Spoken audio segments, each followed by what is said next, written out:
Saat ini kami menikmati anugerah Tuhan, firman Tuhan yang kami akan dengar, kami renungkan bersama. Biarlah Tuhan hadir dan Roh Kudus boleh bekerja seluas-luasnya bagi hati kami, Tuhan, agar kami menjadi orang-orang yang berubah ketika kami mendengar firman Tuhan, bukan mengeraskan hati atau menganggap ini untuk dia, ini untuk dia, tapi untuk kami, Tuhan. Dan kami ingin bertumbuh bersama-sama dengan komunitas ini kepada Tuhan. Terpujilah Tuhan, berkati hamba yang menyampaikan kebenaran firman Tuhan. Tolong kami, Bapa. Di dalam nama Tuhan Yesus Kristus kami sambut firman-Mu. Amin. Silakan duduk kembali. Ya, kita akan merenungkan firman Tuhan dengan tema menyepi ke tempat yang sepi. Lukas pasal yang ke-6, ayat 12 sampai yang ke-16 saja. Lalu kita lihat Lukas 5 ayat 16 ya. Lukas 6 ayat 12 sampai yang ke-16. Kita baca sama-sama 1 2 3. Pada waktu itu belum ketemu? 6 ayat 12. 1 2 3. Pada waktu itu pergilah Yesus ke bukit untuk berdoa, dan semalam-malaman ia berdoa kepada Allah. Ketika hari siang ia memanggil murid-muridnya kepadanya, lalu memilih dari antara mereka 12 orang yang disebut rasul. Simon yang juga diberinya nama Petrus, dan Andreas saudara Simon, Yakobus dan Yohanes, Filipus dan Bartolomeus, Matius dan Thomas, Yakobus anak Alfeus, dan Simon yang disebut orang Zelot, Yudas anak Yakobus, dan Yudas Iskariot yang kemudian menjadi pengkhianat. Oke, di pasal 5 ayat 16. Bentar. 1 2 3.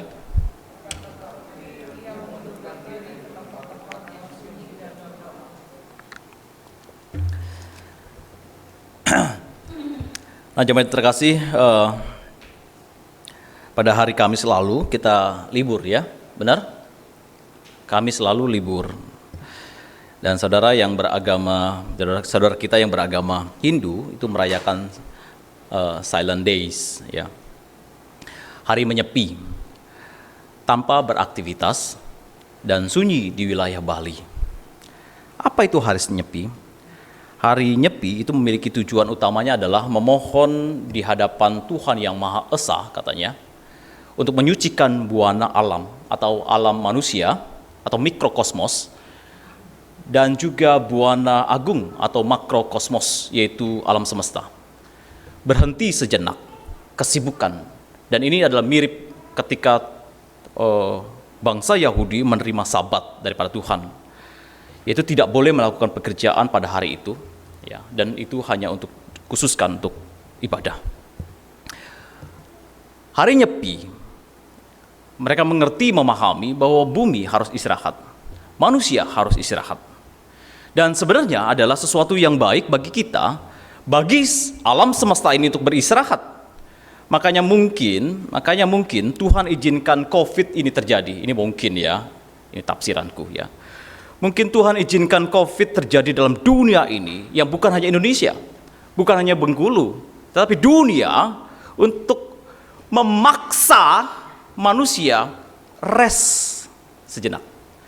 Bumi ini istirahat, tetapi apakah itu gampang? Tidak. COVID tetap COVID terjadi, dan kita kemudian menjadi orang yang sulit sekali untuk berhenti. Tidak. Kita sulit untuk berhenti, bukan?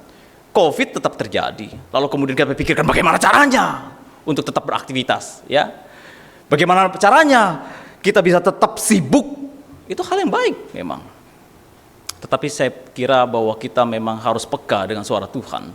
Kenapa COVID 2 tahun lalu kemudian timbul lagi yang lain? Maka tema pada pagi hari ini adalah menyepi ke tempat yang sepi, ya, Lukas 12 tadi. Saya bertanya beberapa pertanyaan kepada saudara, ya, mohon direnungkan. Kapan terakhir kali di dalam hidup saudara berhenti sejenak merenungkan tentang Tuhan? Merenungkan tentang Tuhan. Kapan terakhir kali dalam hidup saudara berhenti sejenak merenungkan tentang diri saudara, diri sendiri, ya? Kenapa ya gua? Apa yang gue sudah lakukan ya? Kapan itu terakhir?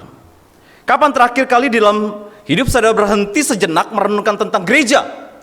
Apa yang saya bisa lakukan untuk gereja? Kapan terakhir kali dalam hidup saudara berhenti sejenak untuk merenungkan masa depan keluarga saudara? Atau mikirkan, bagaimana ya? Bagaimana keluargaku ya? Bagaimana? Kapan terakhir kali dalam hidup saudara, saudara berhenti sejenak mendengarkan di dalam keheningan? Di dalam keheningan. Adakah waktu untuk berhenti sejenak untuk menyepi ke tempat sepi? Bukan karena kita merasa lonely ke tempat sepi, lalu kemudian kita lonely karena memang gak ada yang perhatikan dan macam-macam. Bukan karena lonely, bukan karena kesepian atau merasa kesendirian dan tidak ada orang yang lain mengerti, melainkan mendengar di dalam keheningan. Itu yang kita mau bahas, ya. Mother Teresa atau Mother Teresa menuliskan mengenai hal ini. Semakin banyak kita menerima di dalam doa yang hening, semakin banyak kita bisa memberi di dalam hidup yang aktif. Wah, kalimatnya dalam ya. Ketika kita merenung dan berdoa di dalam keheningan, justru di dalam dunia yang nyata kita bisa aktif, luar biasa. Kita memerlukan keheningan agar dapat menyentuh jiwa. Dan katanya, hal yang esensial adalah bukan apa yang kita katakan, tetapi apa yang Allah katakan kepada dan melalui kita. Semua kata-kata itu datang dari dalam. Kata-kata yang tidak memancarkan terang Kristus menambah kegelapan. Bukankah kita terlalu memikirkan kata-kata yang banyak? Kalau engkau ada apa-apa, kata-kata, solusinya apa? Kita kurang memikirkan atau merenungkan atau diam sejenak di hadapan Tuhan. Biarkan Tuhan yang berkata-kata. Tapi hari ini kita banyak berkata-kata, sehingga kata-kata itu kemudian kata-kata yang kemudian bukan bikin tambah beres, tapi tambah apa? Ribut kita. Kalau rumah tangga tidak ada yang mendengar berhenti sejenak, kata-kata, dengerin aku. Yang suami bilang, dengerin aku. Yang istri bilang, dengerin aku. Kalau gereja bilang, dengerin aku. Kalau yang jemaat bilang, dengerin aku. Wah, perang kata-kata. Maka terjadi keributan.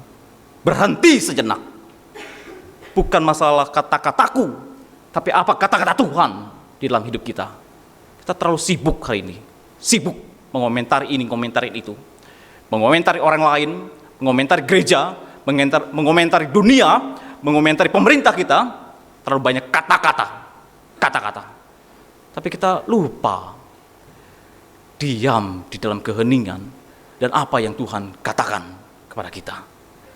Saya mengutip perkataan ini dari sebuah buku pelayanan berjudul Pelayanan Kaum Muda, kontemplatif.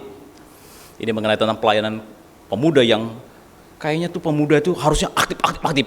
Enggak. Buku ini berkata begini, kontemplatif. Anak-anak pemuda harus dibawa pada keperenungan yang lebih dalam. Yang ditulis oleh Mark Yaconelli. Kita begitu sibuknya bukan? Kita mau terus bergerak, berpikir, dan berkata-kata. Mungkin saudara tidak bergerak, ya. Mungkin saudara tidak bergerak, diam. Saudara mungkin berbaring dan ingin tidur.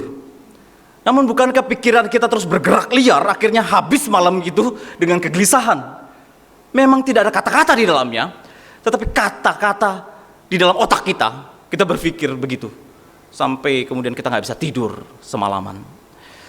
Kita telah kehilangan yang penting dengan tujuan mengapa kita berada dalam dunia ini, dan ini menjadikan sesuatu yang kemudian kita lupa dan mengabaikan apa atau tidak paham dengan apa arti daripada kebersamaan. Kita tidak paham lagi bagaimana hadir bersama dengan anak-anak kita. Memang bersama secara fisik, saya pernah lihat orang yang bersama-sama keluar dari mobil bersama-sama lalu ke sebuah restoran begitu, tempat makan bersama-sama, duduk bersama-sama, lalu kemudian buka bersama-sama apa? HP masing-masing. Lalu saya toel Canto Berta, gila ya, dunia gila-gilaan, bersama-sama tapi tidak bersama-sama. Main HP semuanya, papa, mama, anak-anak, engkong, semuanya main HP di tempat yang sama. Kita nggak paham lagi bagaimana hadir terhadap keluarga kita. Kita tidak paham lagi bagaimana hadir serempak dalam diri kita. Diri kita loh, ya. Tubuh ini bisa diam, tapi pikiran bisa kemana-mana. Tubuh ini bisa diam, tapi jiwa kemana-mana. Sejenak merenungkan sejauh apa langkah kita, nggak pernah diam. Sejauh apa kita habiskan untuk joyful atau peaceful, yang kalimat ini menjadi sesuatu yang viral gitu ya di dalam BPP. Peaceful di dalam segala keadaan. Enggak, kemana-mana. Kita tidak lagi paham bagaimana hadir bersama dengan Allah. Enggak paham juga. Kita bisa membaca Alkitab, namun hati kita tidak bersama dengannya. Bisa. Kita hari ini beribadah, namun mungkin saja tidak bersama dengan Allah. Bisa. Makanya firman Tuhan katakan, percuma engkau beribadah, karena pikiranmu, hatimu tidak bersama denganku. Kamu lakukan masih pekerjaanmu. Tidak ada sabar bagi Tuhan. Engkau menyanyikan pujian, namun hatimu terasa jauh. Lalu kemudian apa yang salah dari semua ini? Apa yang salah? Berhentilah dan mulai ambil waktu menyepi ke tempat yang sepi. Jemaat yang terkasih, Yesus yang adalah Tuhan, ia berhenti dari segala kesibukan pelayanannya. Ya. Tadi di dalam Lukas pasal yang ke-6 tadi. Ia berhenti ingin berkomunikasi dengan Bapaknya sepanjang malam di sebuah bukit yang sepi. Lukas memang menekankan doa menjadi bagian penting, dan Yesus mempraktekkan waktu tenang berkomunikasi dengan Bapaknya sebelum ia memulai pelayanannya. Dan pada bagian ini, habis itu dia mau memilih 12 rasul, dan dia semalam-malaman dia ambil waktu untuk bersama dengan Bapaknya. Ini sebuah relasi yang penting, dia menganggap penting untuk melakukan ke depannya. Dia men-set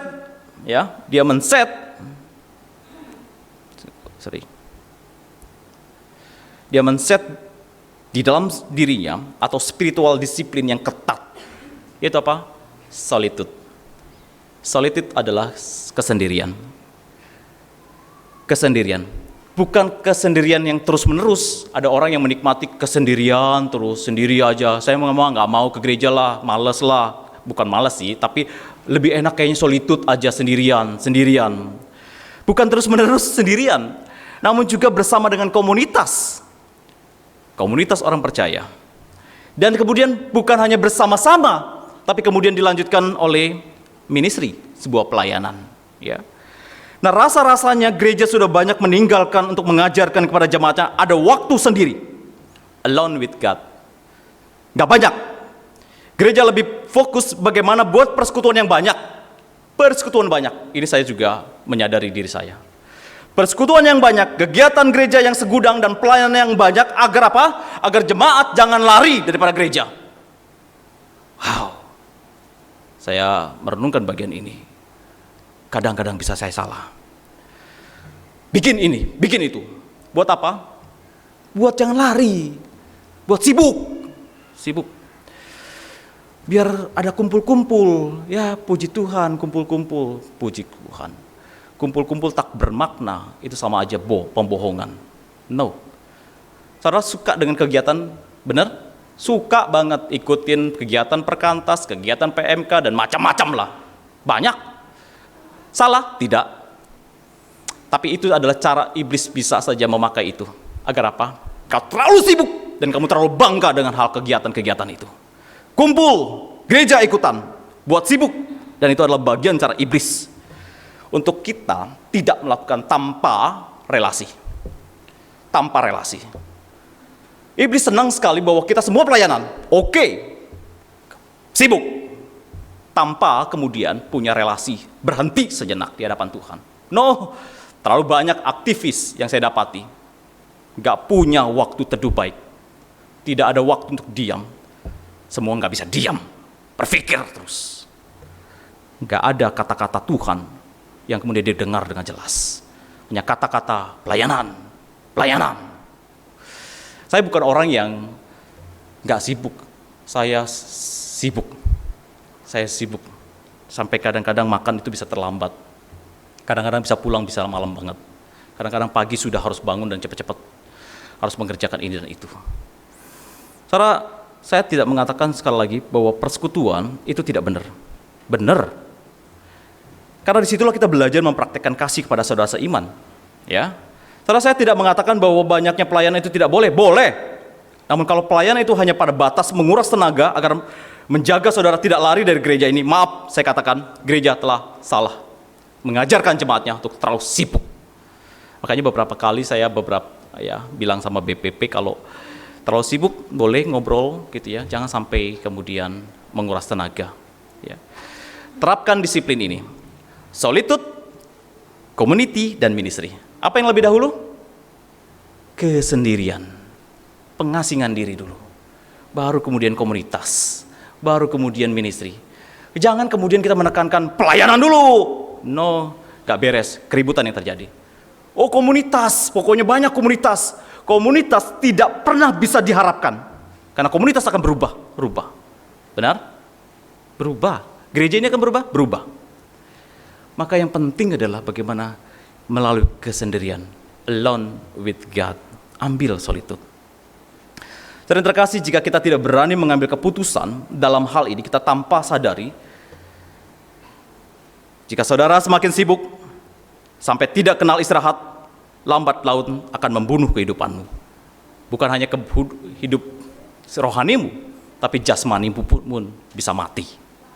Kalau kita tidak ada waktu untuk berani berkata, diam sejenak jiwaku. Yesus memilih untuk menyepi ke tempat sepi. Ia memilih bukit yang sepi, karena yang lain rame, begitu loh ya. Nggak ada tempat yang sepi.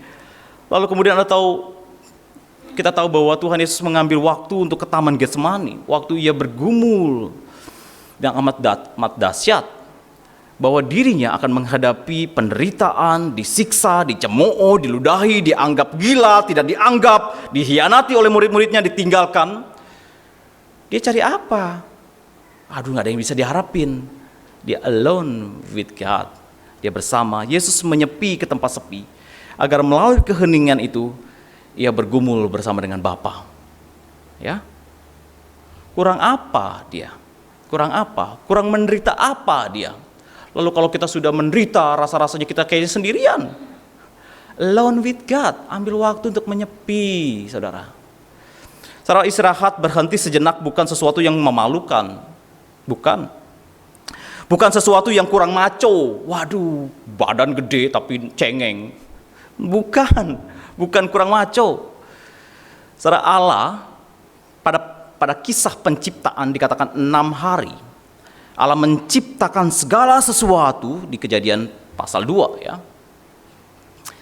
Allah menciptakan segala sesuatunya dan pada hari yang ke-7 dia berhenti atau beristirahat dan dia memberkati serta menguduskannya. Next ya. Tuhan Allah berhenti dari penciptaan dan kemudian memberkatinya. Saya mau tanya, kurang sibuk apa Tuhan mengatur dunia dengan segala isinya? Kurang sibuk apa? Apakah kita kira bahwa Tuhan kurang kerjaan lalu istirahat berhenti? Apakah dia Tuhan yang kemudian stuck, diam? Lalu kemudian, kurang kerjaan kamu Tuhan, diam saja. No. Dia Tuhan bukan dia bukan Tuhan yang kurang kerjaan kemudian dia berhenti. Kurang sibuk apa Tuhan dibandingkan dengan diri kita, dengan hidup kita? Tetapi ia harus men-set bagaimana kerumitan daripada dunia ini terbentuk dan menjadi teratur. Namun di dalam kerumitan hal itu dikatakan ia berhenti istirahat. Kurang sibuk apa Tuhan? Apakah nggak ada kerjaan lagi ke depan? Banyak sekali. Tapi dia berkata, bukan dia kurang maco, dia berhenti. Allah yang Maha Kuasa berkata, aku berhenti. Kita mungkin berkata, ya enaklah dia mah Maha Kuasa, bisa ciptakan tinggal ngomong juga, berfirman, jadi, benar ya? Ya, kalau kita cari nafkah, ya harus belajar mati-matian, kemudian harus begadang, cicilan di mana-mana, ya. Waduh, dia mah enak, cuman jadi terang, lalu terang itu jadi. Wes, gampang. Sebab itu menurut saya, disitulah keberbahayaan manusia kalau jadi Allah.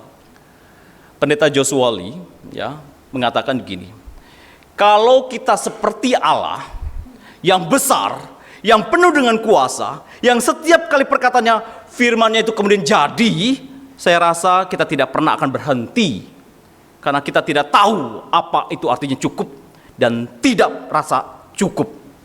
Kalau setiap ucapan kita jadi seperti Allah dan berfirman maka jadi, secara satu-satunya temptation kita atau cobaan kita adalah bahwa kita tidak akan pernah berhenti. Karena akan ada hal-hal yang selalu kurang dalam hidup kita. Kita merasa perlu ditambah, perlu tambah. Masih ada yang saya inginkan. Kalau hari ini kita berkata hari ini oke, besok gak oke, tambah lagi. Kalau hari ini keinginan saya terpenuhi, memang besoknya gak ada keinginan lain, ada lagi. Maka kalau saudara jadi Allah, bisa penciptaan ini gak berakhir di hari yang ke-6, tapi apa? Ke-7, ke-8, ke-9, ke-10, 11, sampai mungkin tidak terhingga kalau saudara jadi Allah.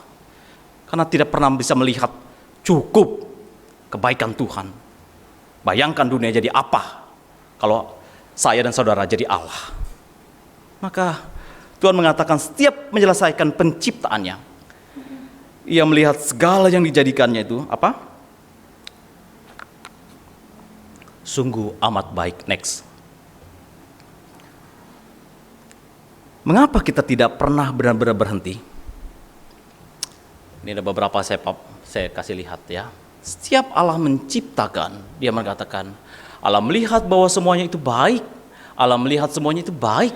Allah melihat itu sungguh amat baik. Sungguh amat baik. Kita tidak pernah bisa benar-benar berhenti, karena kita merasa terus kurang dan tidak melihat bahwa Allah yang baik itu mencukupi kehidupan kita. Tidak akan pernah berhenti. Mengapa kita tidak benar-benar berhenti? Karena kita tidak paham apa itu baik. Kita nggak paham itu baik. Sehingga kalau kita berhenti sejenak, kita rasa ada yang kurang. Kita tidak akan pernah berhenti di hadapan dunia ini kalau kita nggak pernah berhenti di hadapan Allah. Kita selalu merasa kurang dan ada selalu keinginan yang harus dipenuhi. Hawa nafsu yang muncul dan terus menerus muncul. Kegelisahan satu, kegelisahan yang lainnya. Dan seakan-akan tidak pernah habis-habisnya, bukan? Mengapa Adam dan Hawa jatuh dalam dosa? Padahal taman itu menghasilkan apa yang mereka butuhkan. Itu cukup, enough untuk mereka berdua. Cukup, bahkan berlebih. Mengapa? Karena mereka melihat masih ada yang kurang dari dirinya.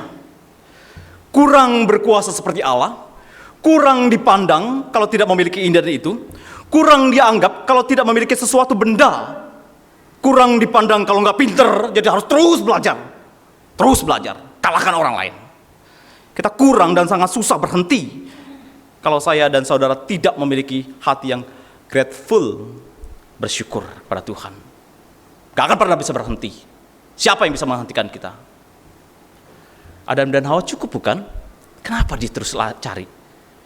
Karena ada yang kurang rasanya, kurang. Pemazmur mengatakan, Mazmur 34, kecaplah dan lihatlah. Ya. Berbahagialah, betapa baiknya Tuhan itu. Berbahagialah orang yang berlindung padanya. Takutlah akan Tuhan, hai orang-orang yang kudus, sebab tidak berkekurangan orang yang takut akan Dia. Boro-boro kita melihat betapa baiknya Tuhan atau mengecap. Mengecap aja nggak sempet. Mengecap apa sih? Mengecap itu adalah mencicipi, merasai, menikmati. Seorang juru masakan yang handal, dia tidak perlu makan semuanya. Benar ya? Dia tidak perlu makan semuanya, semua hidangannya disajikan lalu kemudian dikatakan, wah ini baru enak. No, tidak. Seorang yang handal, yang mengerti apa itu artinya enak, apa artinya good, dia hanya mencicipi sedikit dan berkata, ini enak. Namun kebanyakan kita yang penting adalah kenyang, banyak, lauk pauknya baru, kemudian kita mengatakan enak. Yang enak itu nomor 2, yang good itu nomor 2 nanti. Yang penting adalah banyak, nasi gorengnya banyak, lauknya banyak, pokoknya kenyang. Ya, mau sehat atau tidak sehat itu urusan belakangan. Yang penting apa? Mahasiswa banyak, kenyang, murah, sudah itu. Susah, makanya jadi bangkrut di Bengkulu ya. Pokoknya siap ada bikin kafe sedikit, oh mahal. Yang penting banyak. Kalau banyak murah wes rame itu. Ya. Kenyang, pokoknya kenyang, penting banyak. Dan kemudian mempengaruhi seluruh kehidupan kita. Yang penting adalah banyak uang, yang penting banyak pelayanan, yang penting banyak omong, yang penting banyak segala hal banyak. Untuk apa banyak? Kalau saudara tidak dapat menikmati dan paham bahwa itu baik untuk hidup saudara, baik untuk keluarga saudara, baik untuk pertumbuhan saudara. Kita nggak pikirkan itu. Yang penting adalah banyak uang, banyak kesibukan, banyak pelayanan. Yang penting apakah itu berguna? Nggak peduli. Yang penting banyak. Kecaplah, bukan banyaknya. Kecaplah dan lihatlah betapa baiknya Tuhan itu. Berbahagialah orang yang berlindung padanya. Lalu takutlah akan Tuhan. Hormati Tuhan, hai orang-orang yang kudus. Sebab tidak berkurangan orang yang takut akan Dia. Itu janji Tuhan. Ketika engkau menghormati Tuhan, kau tidak akan berkekurangan. Gak percaya? Ya itu makanya kenapa kita kekurangan terus. Karena kita tidak memulai dengan Allah, tapi kita mulai dengan diri terus. Kurang Tuhan, kurang. Oh tambah lagi Tuhan, tambah lagi. Berhentilah sejenak agar saya dan saudara dapat mengecap kebaikan Tuhan dan mengatakan, yang Tuhan sudah kerjakan seharian ini sungguh amat baik. Kalau saudara belum memahami apa itu baik, kalau saudara belum memahami apa itu good, jangan mimpi saudara punya paham benar tentang apanya itu better atau excellent. Kita sekarang suka mengatakan better ya, ayo lakukan better ya, atau excellent loh. Lu nggak ngerti tentang better, nggak ngerti tentang excellent yang luar biasa itu. Karena baik pun kita nggak paham apa itu baik. Karena kita nggak bisa pernah berhenti.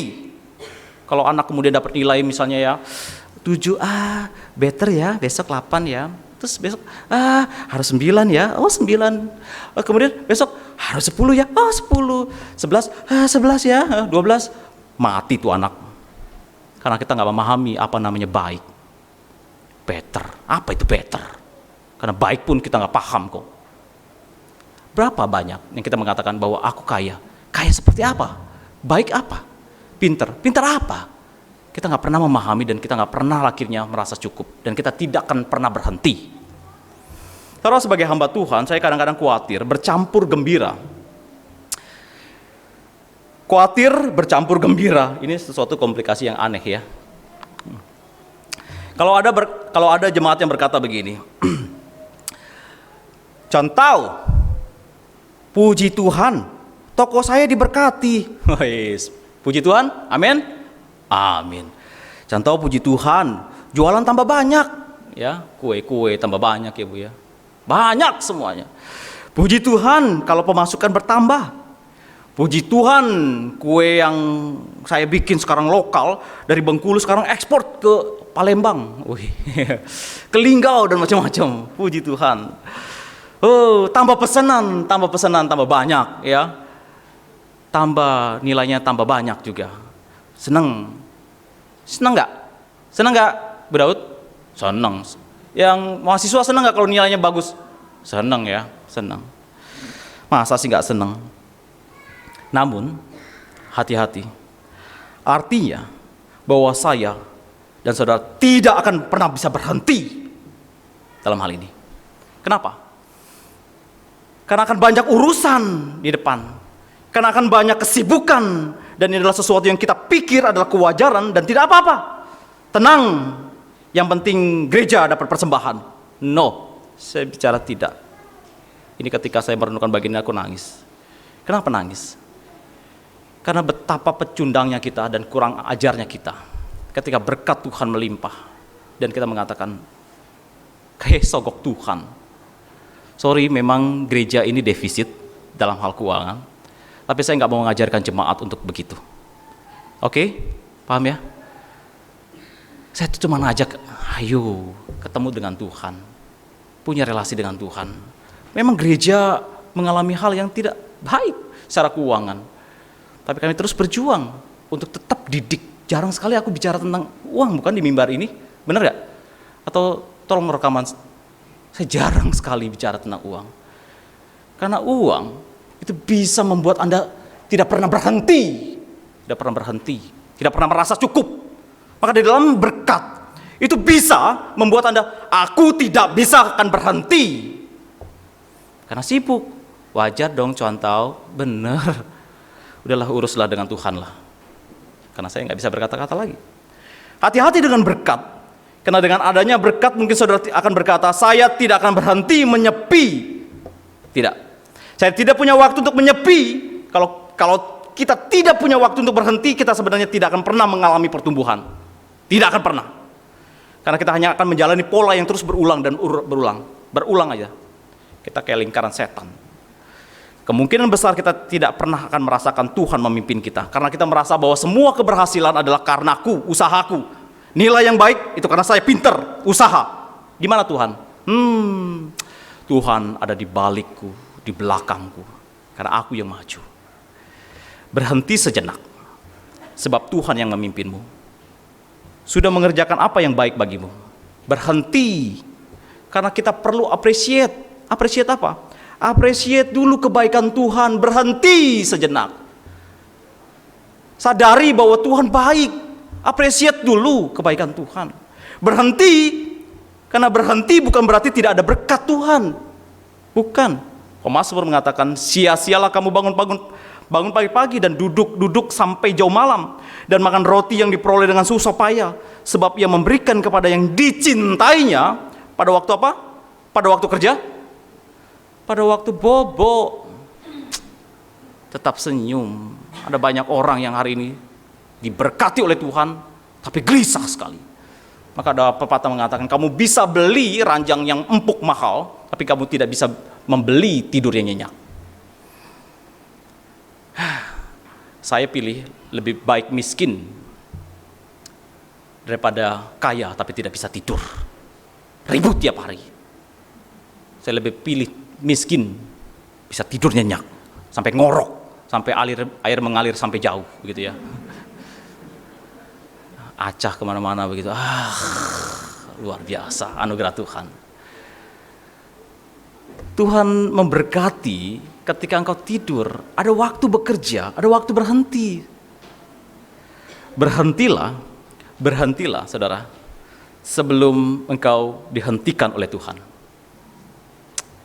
Beristirahatlah sebelum Tuhan mengistirahatkanmu. Lalu apa? Gampang. Sakit COVID pun kau bisa istirahat berhari-hari. Gampang. Berhentilah sebelum Tuhan paksa engkau berhenti. Menyepilah sebelum engkau dibuat sepi. Menyepilah sebelum engkau dibuat sepi. Kenapa? Sehingga orang-orang kemudian yang kamu kasihi mulai meninggalkanmu. Engkau tidak lagi dianggap. Engkau dianggap terlalu obsesi, ambisi dengan dunia ini. Menyepilah sebelum kau ditinggalkan dan kemudian merasa, aku lonely banget. Lonely karena apa? Karena kamu tidak bisa berhenti. Menyepilah sebelum kau dipaksa untuk menyepi. Bukan kemudian kita merasa lonely sekali lagi. Bukan. Tapi karena saya men-set diriku untuk lonely dengan Tuhan, atau lone dengan Tuhan. Bukan lonely ya. Kalau lonely itu kesepian. Lone dengan Tuhan. Jangan dipaksa. Jangan semua keluarga sudah meninggalkanmu, lalu kemudian berasa bahwa, aduh Tuhan kok semuanya tinggalkan saya. Padahal saya bekerja untuk mereka. No, itu dreammu katanya ya. Your dream. Bukan. Menyepilah. Berhentilah agar engkau dapat masuk dalam perhentian Tuhan. Seperti yang diingatkan dalam Ibrani 4 ayat 1. Ya. Sebab itu, baiklah kita waspada, supaya jangan ada seorang di antaramu, kamu, yang dianggap ketinggalan. Yang dianggap ketinggalan, bisa nggak? Bisa. Sekalipun janji akan masuk dalam perhentiannya, masih berlaku. Masih berlaku. Ayat ketiga. Sebab kita yang beriman akan masuk ke tempat perhentian seperti yang ia katakan. Sehingga aku bersumpah dengan murkaku, mereka takkan masuk ke tempat perhentianku, yaitu menikmati kasih karunia yang tidak pernah habis terpelihara. Saudara harus punya waktu berhenti sebelum engkau dihentikan. Waktu berhenti supaya engkau masuk dalam perhentian Tuhan. Paham? Yosia, berhenti. Berhenti. Dan Tuhan ingatkan dalam Ibrani ini, waspada, jangan sampai kemudian engkau tidak masuk dalam perhentian. Kenapa? Karena engkau terus bekerja, engkau belajar mati-matian, engkau banyak hal melakukan, itu baik. Tapi ada waktu untuk berhenti, appreciate dulu kebaikan Tuhan, dan katakan, Tuhan baik hari ini. Meskipun kau terluka, Tuhan baik hari ini. Meskipun mungkin saja engkau dapat modal berapa, uang apa, dapat masukan berapa. Berhenti, appreciate dulu apa yang Tuhan sudah berikan kepada kita. Saudara kasih, ini agak panjangnya jadinya.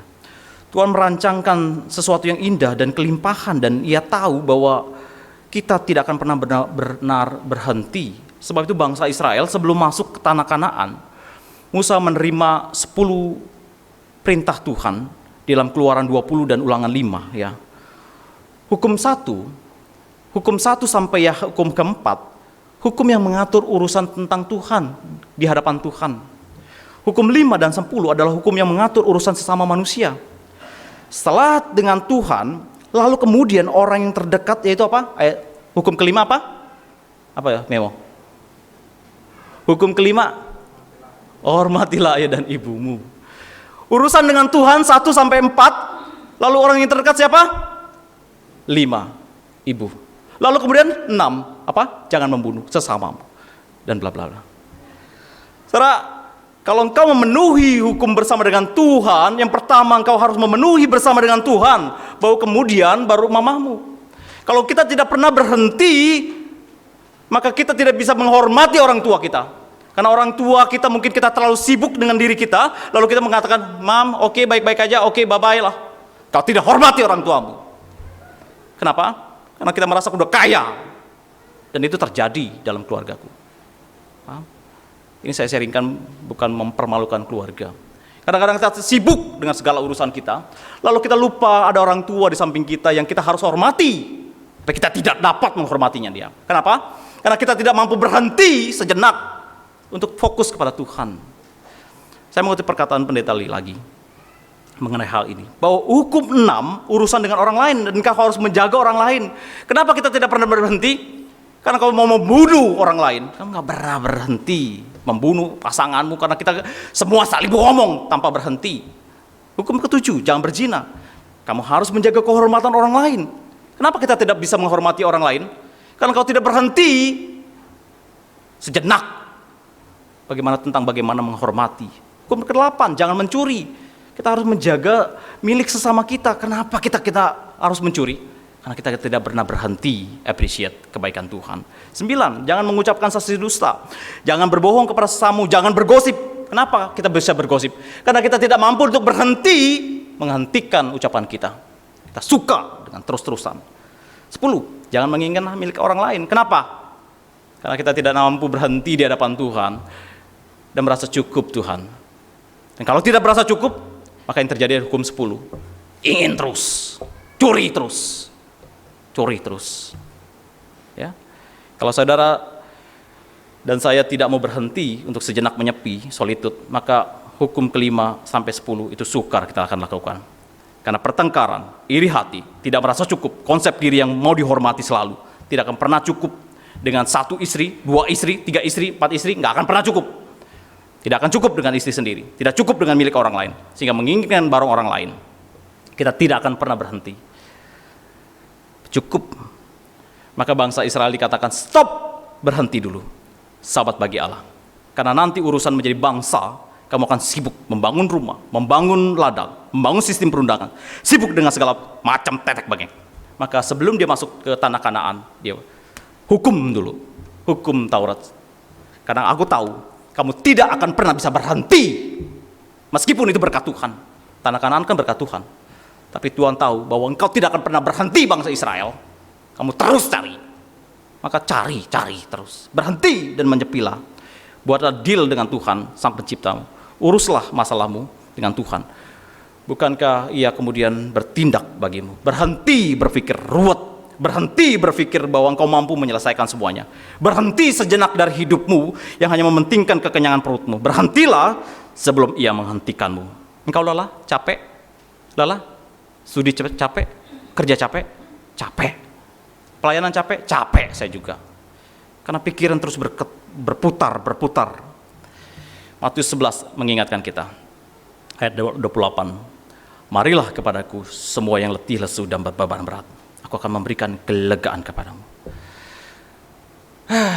Berapa banyak dari hari ini kita sulit untuk berhenti dalam kekhawatiran kita? Banyak. Berlama-lama kita di tempat tidur, mata mulai terpejam, tapi pikiran tidak berhenti.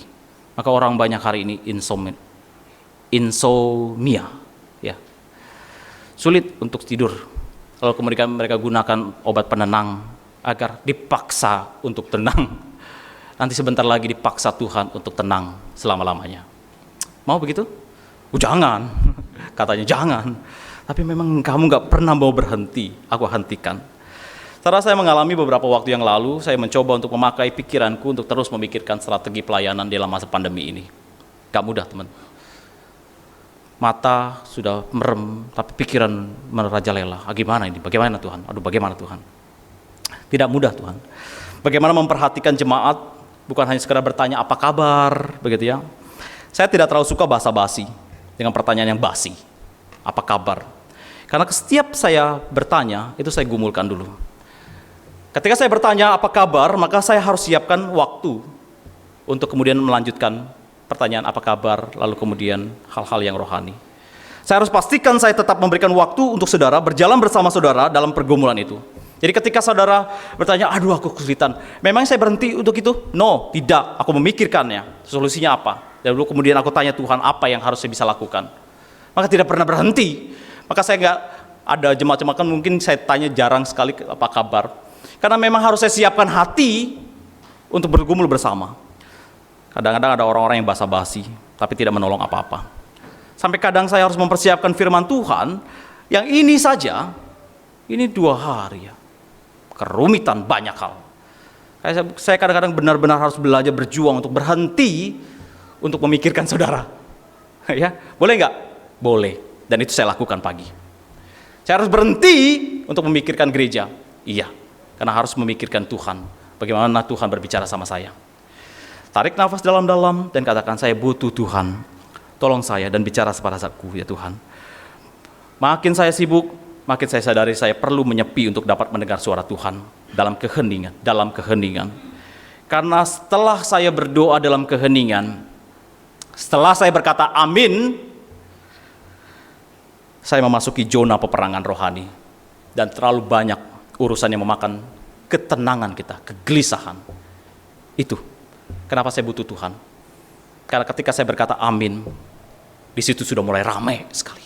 Urusan anak, urusan istri, urusan jemaat, urusan bagaimana strategi, bagaimana urusan dengan induk, bagaimana urusan dengan sinode, urusan dengan gereja-gereja sekitar. Itu banyak yang dipikirkan. Butuh Tuhan. Berhenti? Amin? Sejenak berhenti. Maka saudaraku, jika saudara stagnan dalam pelayanan, gak bertumbuh, berhentilah dan menyepilah. Jika saudara terlalu banyak beban, berhentilah dan menyepilah.